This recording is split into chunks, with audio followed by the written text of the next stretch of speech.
അധ്യായം 3. ബുദ്ധിയില്ലാത്ത ഗലാത്യരേ, യേശുക്രിസ്തു ക്രൂശിക്കപ്പെട്ടവനായി നിങ്ങളുടെ കണ്ണിന് മുമ്പിൽ വരച്ചു കിട്ടിയിരിക്കെ നിങ്ങളെ ശുദ്ധരം ചെയ്ത് മയക്കിയതാര്? ഞാൻ ഇതൊന്നു മാത്രം നിങ്ങളോട് ഗ്രഹിപ്പാൻ ഇച്ഛിക്കുന്നു. നിങ്ങൾക്ക് ആത്മാവ് ലഭിച്ചത് ന്യായപ്രമാണത്തിൻ്റെ പ്രവൃത്തിയാലോ വിശ്വാസത്തിൻ്റെ പ്രസംഗം കേട്ടതിനാലോ? നിങ്ങൾ ഇത്ര ബുദ്ധികെട്ടവരും. ആത്മാവ് കൊണ്ട് ആരംഭിച്ചിട്ട് ഇപ്പോൾ ജഡം കൊണ്ടോ സമാപിക്കുന്നത്? ഇത്രയെല്ലാം വെറുതെ അനുഭവിച്ചു.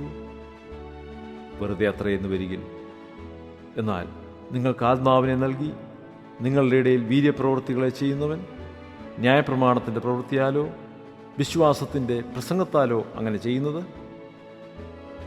അബ്രഹാം ദൈവത്തിൽ വിശ്വസിച്ചു, അതവൻ നീതിയായി കണക്കിട്ടു എന്നുണ്ടല്ലോ. അതുകൊണ്ട് വിശ്വാസികളത്രേ അബ്രഹാമിൻ്റെ മക്കൾ എന്നറിവി. എന്നാൽ ദൈവം വിശ്വാസം മൂലം ജാതികളെ നീതീകരിക്കുന്നുവെന്ന് തിരുവെഴുത്ത് മുൻകണ്ടിട്ട് നിന്നിൽ സകല ജാതികളും അനുഗ്രഹിക്കപ്പെടും എന്നുള്ള സുവിശേഷം അബ്രഹാമിനോട് മുമ്പുകൂട്ടി അറിയിച്ചു.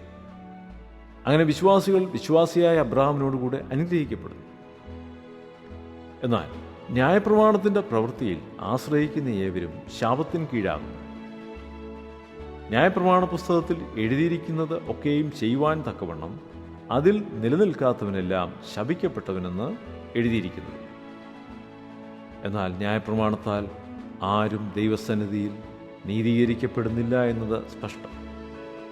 നീതിമാൻ വിശ്വാസത്താൽ ജീവിക്കും എന്നല്ല ഉള്ളത്.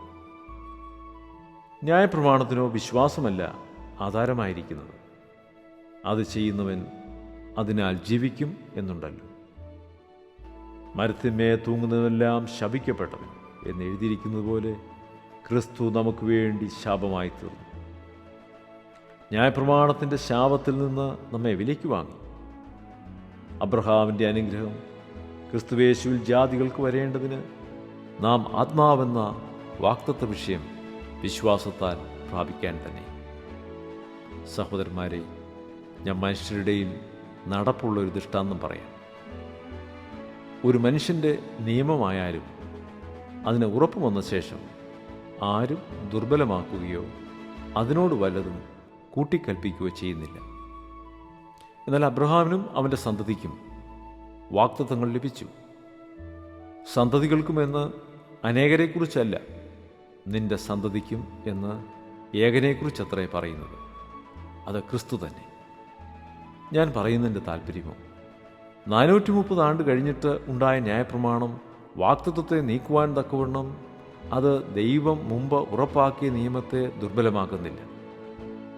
അവകാശം ന്യായപ്രമാണത്താലെങ്കിൽ വാഗ്ദത്തത്താലല്ല വരുന്നത്.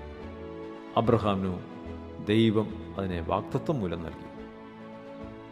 എന്നാൽ ന്യായപ്രമാണം എന്തിന്? വാഗ്ദത്തം ലഭിച്ച സന്തതി വരുവോളം അത് ലംഘനങ്ങൾ നിമിത്തം കൂട്ടിച്ചേർത്തതും ദൂതന്മാർ മുഖാന്തരം മധ്യസ്ഥൻ്റെ കയ്യിൽ ഏൽപ്പിച്ചതുമത്രേ.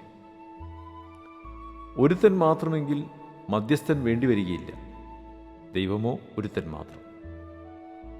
എന്നാൽ ന്യായപ്രമാണം ദൈവ വാഗ്ദത്തങ്ങൾക്ക് വിരോധമോ?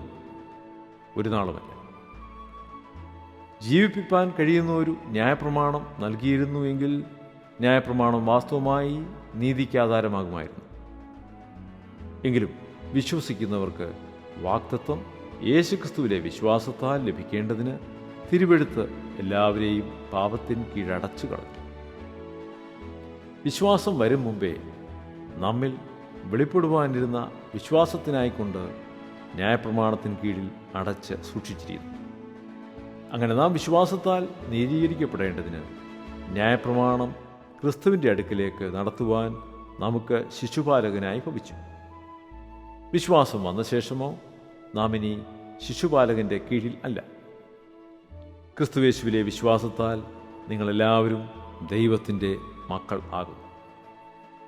ക്രിസ്തുവിനോട് ചേരുവാൻ സ്നാനമേറ്റിരിക്കുന്ന നിങ്ങളെല്ലാവരും ക്രിസ്തുവിനെ ധരിച്ചിരിക്കുന്നു. അതിൽ യഹൂദനും യവനനുമെന്നില്ല, ദാസനും സ്വതന്ത്രനുമെന്നില്ല, ആണും പെണ്ണും എന്നില്ല, നിങ്ങളെല്ലാവരും ക്രിസ്തുവേശുവിൽ ഒന്നത്രേ. ക്രിസ്തുവിനുള്ളവരെങ്കിലോ നിങ്ങൾ അബ്രഹാമിൻ്റെ സന്തതിയും വാഗ്ദത്തപ്രകാരം അവകാശികളും ആകും.